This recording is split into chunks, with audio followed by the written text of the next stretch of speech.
Hey guys, welcome back to my channel. Class 12 physics में एक बार फिर से आपका स्वागत है। और आजकल हम क्लास 12 फिजिक्स का 9th चैप्टर कर रहे हैं, जिसका नाम है ray optics and optical instrument. Ray optics के पार्ट को हमने कंप्लीट कर लिया है, जिसमें हमने परावर्तन तथा अपवर्तन की घटनाएं पढ़ी और अपवर्तन से संबंधित ढेर सारे उसकी प्रॉपर्टीज़ भी पढ़ी, जैसे लेंस द्वारा अपवर्तन, प्रिज्म द्वारा अपवर्तन, साथ में वर्ण विक्षेपण और ढेर सारे फॉर्मूले हम लोगों ने पढ़े। ठीक है।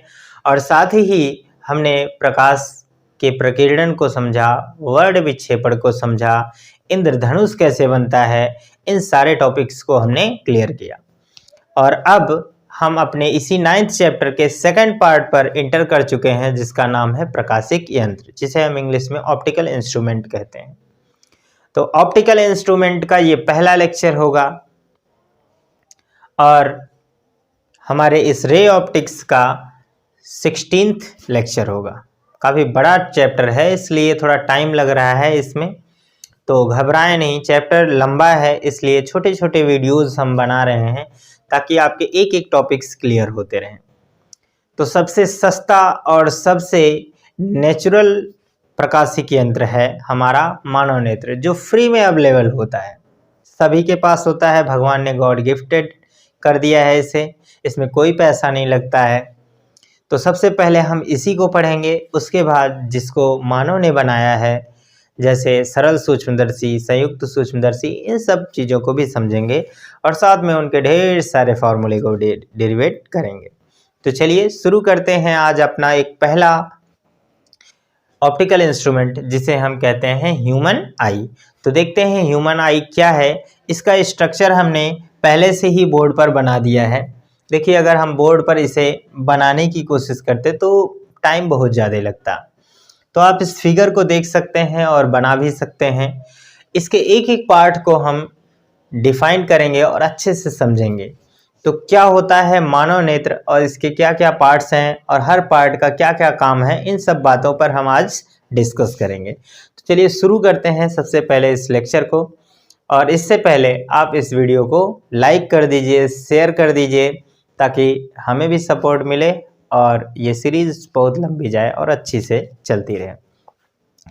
तो देखिए, इसका एक्सप्लेनेशन हम लिखेंगे नहीं, बस आप सुनते रहिए, वीडियो को पॉज कर करके इस नोट्स को आप बनाते रहें। तो देखिए क्या है, मानव नेत्र एक गोलाकार संरचना होती है जो बाहर से दृढ़ पटल से घिरा होता है। एक दृढ़ पटल, देखिए यहाँ पर दृढ़ पटल से घिरा होता है। नेत्र का आगे का भाग उभरा हुआ होता है, जिसे हम कोर्निया कहते हैं। हिंदी में इसे स्वच्छ पटल कहा जाता है। कोर्निया इंग्लिश शब्द है, स्वच्छ पटल हिंदी शब्द है। नेत्र कोर्निया से ही प्रवेश करके नेत्र के अंदर जाता है। ठीक है। कोर्निया के पीछे एक नमकीन द्रव होता है, जिसे हम कहते हैं नेत्रोद्रव। इस द्रव का अपवर्तनांक 1.33 होता है। यही आंसू का रूप होता है। आप लोगों ने कभी बचपन में जब रोए होंगे, तो अगर आंसू निकलकर मुंह तक गया होगा तो आपको पता होगा कि ये नमकीन ही होता है, मतलब अम्लीय होता है। ठीक है, अम्लीय द्रव होता है जिसका अपवर्तनांक 1.33 है। अब नेत्रोद द्रव के पीछे एक झिल्ली होती है, जिसे हम क्या कहते हैं, आइरिस। नेत्रोद द्रव के पीछे एक पतली सी झिल्ली होती है, जिसे हम क्या कहते हैं, आइरिस। ठीक है। और आइरिस के बीच में एक छोटा सा छिद्र होता है, जिसे हम पुतली या नेत्र तारा कहते हैं। पुतली की विशेषता यह होती है कि यह अपने मतलब अधिक प्रकाश में अपने आप छोटी और कम प्रकाश में अपने आप बड़ी हो जाती है। ऐसा कैसे होता है? जब अधिक प्रकाश आता है तो आप अपनी आंखों को सिकोड़ लेते हैं। जब सिकोड़ते हैं तो ये जो नेत्र पुतली होती है वो छोटी हो जाती है, और जब प्रकाश नॉर्मल हो जाता है तो आप क्या करते हैं, नेत्र को नॉर्मल कर लेते हैं। तो ये जब कम प्रकाश होता है तो अपने आप बड़ी हो जाती है, जब आप रिलैक्स होते हैं। ठीक है। यहाँ पर एक आइरिस की और विशेषता बतला दें। आइरिस इस दुनिया में हर किसी के आँख की अलग अलग होती है। जब आप आधार कार्ड बनवाने गए होंगे तो आप लोगों ने देखा होगा जो आधार कार्ड बनाने वाले होते हैं आपके आंखों पर एक ऐसा कैमरा लगाते हैं, तो आप ध्यान दिए होंगे कि वहां पर आइरिस चेक होता है। ठीक है, तो आइरिस भी क्या होती है इस दुनिया में, हाथ की रेखाओं की तरह बिल्कुल अलग अलग होती है। आइए आगे समझते हैं। इस पुतली के पीछे एक उत्तल लेंस लगा होता है जो मांसपेशियों का बना होता है। उत्तल लेंस पश्चिमाभि मांसपेशियों के बीच में क्या होता है, टिका हुआ होता है। नेत्र जब अधिक समंजन क्षमता लगाता है, मांसपेशियों को सिकोड़ता है, तो ये लेंस जो होता है अपनी वक्रता त्रिज्या को बढ़ा देती है और घटा देती है। और जब मांसपेशियां क्या होती हैं, रिलैक्सेशन मोड में होती हैं, तो यह अपनी वक्रता त्रिज्या को बढ़ा देता है। देखिए, नेत्र लेंस की वक्रता त्रिज्या तथा वक्रता त्रिज्या को कम या अधिक करने की क्षमता को ही हम क्या कहते हैं, नेत्र की समंजन क्षमता। तो इस बात को भी आप समझ लेंगे।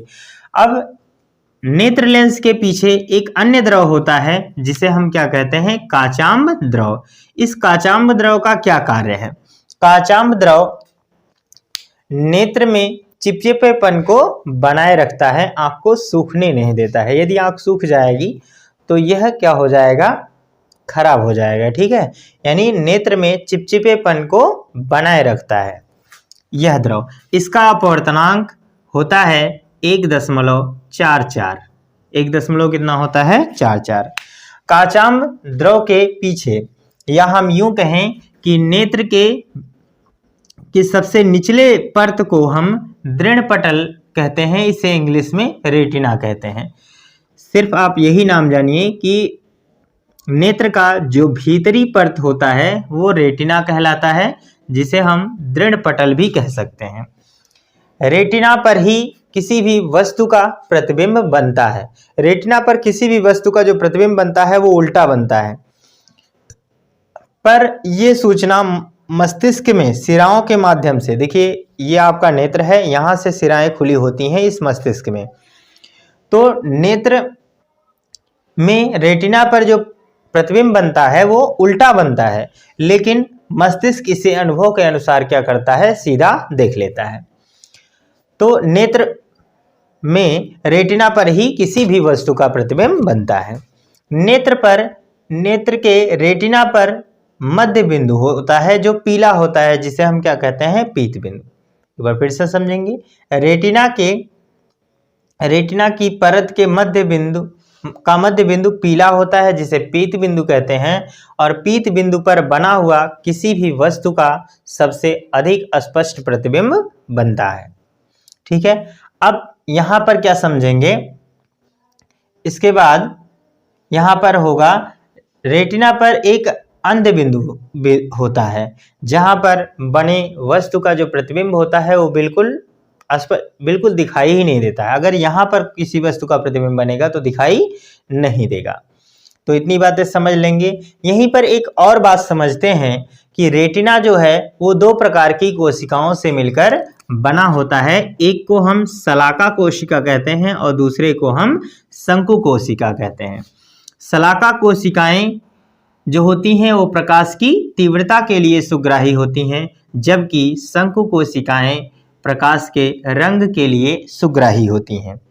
आप यहाँ पर एक बात और समझ लें कि मुर्गे की आंख में, देखिए सभी की आंख में जो रेटिना होती है वो 2 प्रकार की कोशिकाओं से मिलकर बनी होती है, शलाका कोशिका और शंकु कोशिका। लेकिन मुर्गे की आंख में शलाका कोशिका की संख्या क्या होती है, अधिक होती है। इसलिए आप देखते होंगे कि एकदम सूर्य निकला नहीं होता है उससे पहले ही मुर्गा बोलने लगता है ना, कुकड़ुकी की आवाज आपको पता होगा। तो ऐसा क्यों होता है, क्योंकि प्रकाश की तीव्रता के लिए उसकी आंख सुग्राही होती है, और तो सूर्य निकला ही नहीं होता है उससे पहले ही उसकी आंख में वो रोशनी पहुंच जाती है। यानी कम सूर्य निकला होता है उसी समय उसकी आंख में ये प्रकाश पहुंच जाता है, अर्थात वो पहले ही प्रकाश को देख लेता है, इसीलिए वो बोलने लगता है। और यहीं पर बात बता दें कि मोर की आंख में शंकु कोशिकाओं की संख्या अधिक होती है जो प्रकाश के रंग के लिए सुग्राही होती हैं। तो इस प्रकार से यहाँ पर इतनी बातें हो जाएंगी। एक चीज और एक्सप्लेन करना है हमें यहाँ पर, रक्त पटल, इसे हम रक्तक पटल कह सकते हैं। क्या नाम देंगे? रक्तक पटल। अब ये रक्तक पटल क्या होता है? देखिए, रेटिना और दृढ़ पटल के बीच में एक और परत होती है जिसे हम क्या कहते हैं? रक्तक पटल। इंग्लिश में इसे कोरोइड कहा जाता है। यह क्या होता है? रेटिना से निकलने वाले अतिरिक्त प्रकाश की किरणों को अवशोषित कर लेता है और पूर्ण आंतरिक परावर्तन से बचाता है। देखिए, इससे क्या फर्क पड़ता है? जब रेटिना पर जो भी प्रतिबिंब बनता है, जैसे आप जानते हैं कि कोई प्रतिबिंब बनता है तो दो प्रकाश की किरणें आपस में मिलती हैं, और यह प्रकाश की किरणें जो अतिरिक्त निकल रही हैं, इन्हें क्या करता है? ये रक्तक पटल अवशोषित कर लेता है। अवशोषित करके पूर्ण आंतरिक परावर्तन को बचाता है। यदि पूर्ण आंतरिक परावर्तन हो जाता, यहाँ से टकरा कर निकलता, तो यहाँ पर चमक हो जाती, जिससे वस्तु का स्पष्ट प्रतिबिंब हमें नहीं दिख पाता। तो दोस्तों, इस तरह से हम ह्यूमन आई के कंप्लीट एक्सप्लेनेशन को समझ सकते हैं। आपको वीडियो ये कैसा लगा हमें कमेंट सेक्शन में ज़रूर बताइएगा, और आप इसका स्क्रीनशॉट ले लीजिए, फिर हम इसमें अगला टॉपिक स्टार्ट करेंगे। अब हम अपना अगला टॉपिक स्टार्ट करेंगे इसमें, दृष्टि दोष, यानी दृष्टि में दोष कैसे होते हैं। तो देखिए, दृष्टि दोष दो तरह के होते हैं, एक दूर दृष्टि दोष होता है और एक निकट दृष्टि दोष। तो सबसे पहले समझेंगे दूर दृष्टि दोष। दूर दृष्टि दोष। तो दूर दृष्टि दोष क्या होता है? देखिए, ये बिल्कुल जिस तरह से ये कह रहा है दूर दृष्टि दोष, बल्कि इसका उल्टा ही होता है। इसको याद करने का यही ट्रिक है, जो दोष है वही उसकी अच्छाई भी है समझने के लिए। देखिए, दूर दृष्टि दोष में क्या होता है?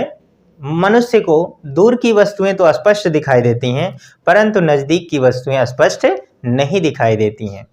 ठीक है, तो आप परिभाषा कैसे देंगे? ऐसा दोष, यहाँ पर आप इसकी परिभाषा लिख सकते हैं, ऐसा दोष जिसमें दूर की वस्तुएं तो स्पष्ट दिखाई देती हैं परंतु नज़दीक की वस्तुएं स्पष्ट नहीं दिखाई देती हैं, उसे दूर दृष्टि दोष कहते हैं। इसमें क्या होता है? मानव नेत्र आप इस तरह से बनाइए किरण आरेख खींचने के लिए। इसमें मनुष्य का जो ये आँख होता है, आप जानते हैं आगे उभरा हुआ होता है। ठीक है, इस तरह से थोड़ा सा इस तरह से बनाएं, और यहाँ से ऐसे। ठीक है, यहाँ पर नेत्र लेंस है। किसी भी वस्तु से बिंदु वस्तु से जब प्रकाश की किरणें चलती हैं इस दोष में, तो यहाँ पर से जो प्रकाश किरणें जब लेंस से अपवर्तित होती हैं तो ये रेटिना के पीछे मिलती हैं। क्या होता है? रेटिना के पीछे मिलती हैं। इसलिए रेटिना पर जब प्रतिबिंब नहीं बन पाता है, निकट की वस्तु का प्रतिबिंब नहीं बन पाता है, तो मनुष्य को दिखाई कैसे देगा? नहीं दिखाई देगा ना। तो इसके निवारण के लिए क्या किया जाता है? एक और उत्तल लेंस लगा दिया जाता है। एक और उत्तल लेंस लगा देने से, ध्यान रखें, एक और उत्तल लेंस का चश्मा लगा दिया जाता है। यदि नेत्र के आगे एक और उत्तल लेंस लगा दिया जाए तो ये प्रकाश की किरणें यहाँ इससे क्या होंगी? थोड़ी सी पहले मुड़ जाएंगी। यहाँ से प्रकाश जाने वाली किरण जो है वो यहीं पर मुड़ जाएगी, थोड़ी सी मुड़ेगी, तो ये यहाँ पर जाकर मिल जाएगी और वस्तु का प्रतिबिंब बना देगी। ठीक है, तो मनुष्य को दिखने लगेगा। तो यहाँ पर लिख सकते हैं निवारण। निवारण में उत्तल लेंस के चश्मे का उपयोग किया जाता है। उत्तल लेंस के चश्मे का उपयोग किया जाता है। ठीक है, अब इसके बाद क्या आता है हमारा दूसरा, निकट दृष्टि दोष। निकट दृष्टि दोष। तो निकट दृष्टि दोष क्या होता है? मनुष्य को निकट की वस्तुएं तो स्पष्ट दिखाई देती हैं, परंतु दूर की वस्तुएं स्पष्ट नहीं दिखाई देती हैं।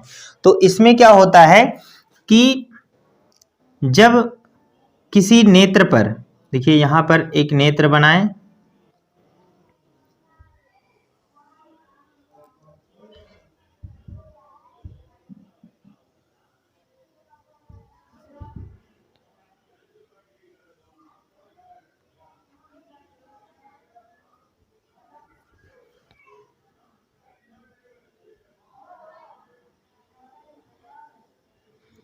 और यहाँ पर ये नेत्र लेंस है।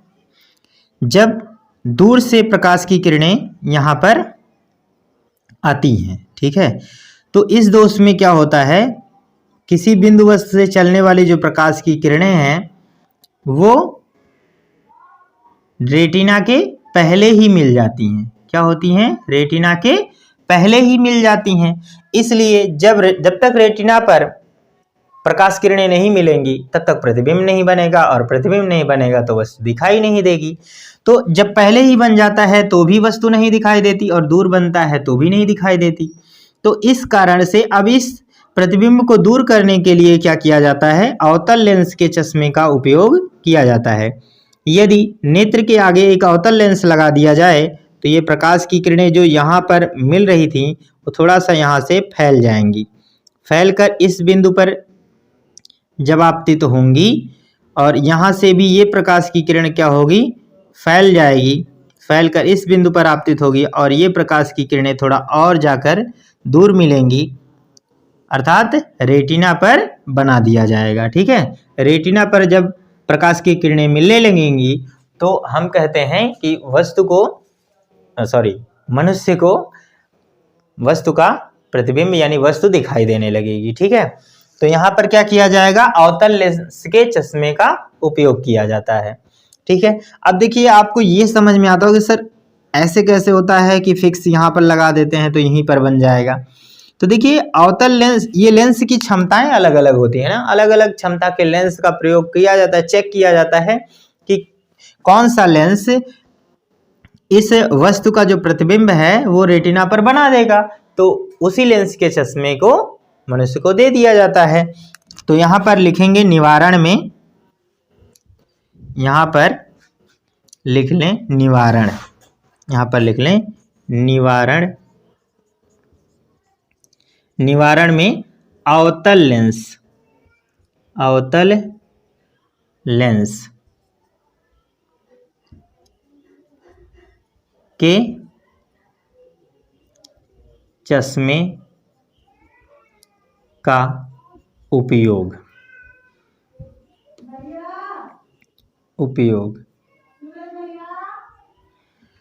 ठीक है।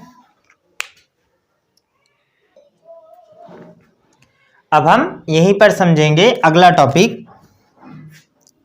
इसमें जैसे दूरदृष्टि दोष और निकट दृष्टि दोष तो हो गया, अब यहां पर हम समझेंगे एक और दोष जिसे हम तीसरा नाम देंगे जरा दृष्टिता, या फिर हम कहें जरा दृष्टि दोष। जरा दृष्टि दोष ये कैसा दोष होता है? इसमें मनुष्य को ना तो दूर की वस्तु स्पष्ट दिखाई देती है और ना ही नजदीक की वस्तु स्पष्ट दिखाई देती है।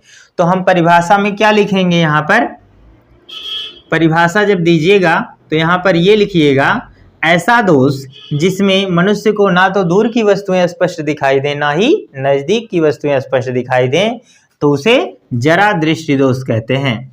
तो निवारण के लिए द्विफोकसी लेंस का उपयोग किया जाता है, अर्थात एक ऐसा लेंस लगाया जाता है जिसमें उत्तल और अवतल लेंस दोनों हो। ठीक है, तो यहाँ पर ये हम लिखेंगे द्विफोकसी